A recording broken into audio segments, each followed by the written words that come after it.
Добар ден, драги пријатели, добре дојдовте во денешнава епизода. Моето име е Јосиф Дамјанов и денеска зборувам на многу интересна тема и тема која што се поттикнав да зборувам за ова од комуникација со еден мој пријател кој што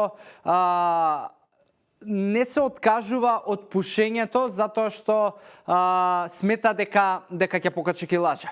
И ми беше супер тригер и поттик и инспирација да зборувам на оваа тема и на поврзаноста на цигарите и покачувањето на телесна тежина и општо на нормално немањето на бенефити од пушењето.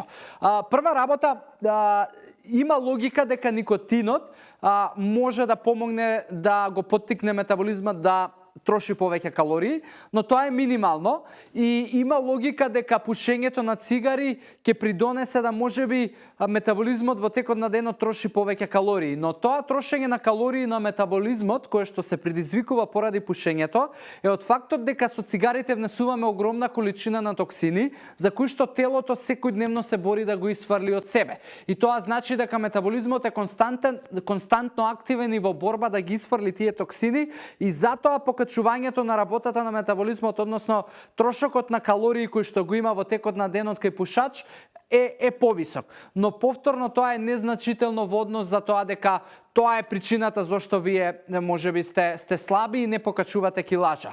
Ја познавам луѓе кои што се откажале од пушење и се здебелиле, познавам и луѓе кои што се откажале од пушење и останале исти, познавам и луѓе кои што се откажале од пушење и ослабнале. И тука нема никаква поврзаност на пушењето и покачувањето или намалувањето на килажа, но каде има поврзаност сето тоа? Ако мене ме прашувате, прва работа, јас сакам да дадам јасно мислење дека многу е подобро да бидам со вишок на килажа и не пушач, отколку да бидам пушач и да не се откажувам од пушењето затоа што сум слаб па ми е страв да не покачам килажа. Тоа нема врска и е погрешна стратегија. Друга работа, зошто многу луѓе кои што се откажуваат од пушење имаат проблем со покачувањето на килажа, е причината затоа што многу често цигарите луѓето ги доживуваат како моментална гратификација и можеби задоволство, смирување од стрес и така натаму, што кога не пушат го заменуваат со други средства за гратификација или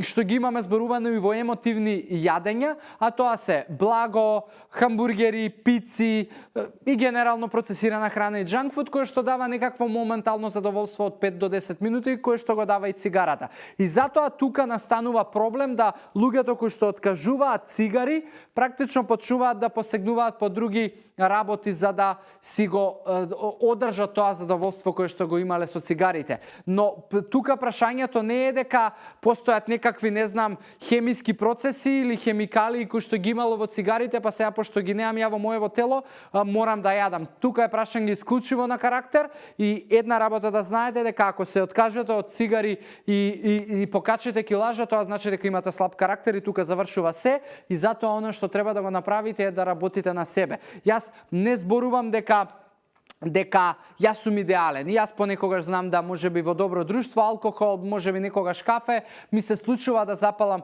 цигара. И за оние кои што сте луѓе пушачи, кои што имате мера и знаете да цигарите ги задржите во некоја бројка од 4, максимум 5 дневно, тоа ќе значи дека вашиот метаболизам има големи шанси да успее да ги исфрли тие токсини кои што ги внесувате преку цигарите, доколку внимавате на останатиот животен стил во текот на денот и доколку нормално внесувате добра храна и уште поубаво ако сте физички активни и пиете доволно вода, тоа ќе значи дека тие 4 до 5 цигари ќе се исфрлат во текот на денот, но немојте да правите поврзување на килажата и пушењето и цигарите, нема никаква врска, прашање на карактер. Ако пушам и имам задоволство и знам да имам мерка, е супер. Ако пушам многу и ми е задоволство и сум свесен за последиците, повторно супер.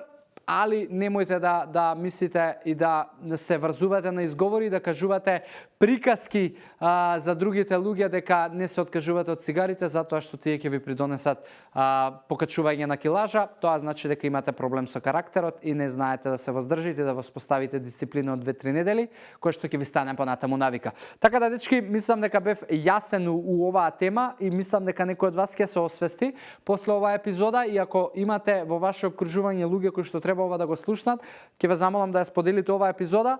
и на сите кои што ова го следите, фала ви за секоја секунда одвоено време и внимание. Тука се одјавувам оваа епизода, ви посакувам здрави животни навики, убав ден и се гледаме во следното издание. Пријатно!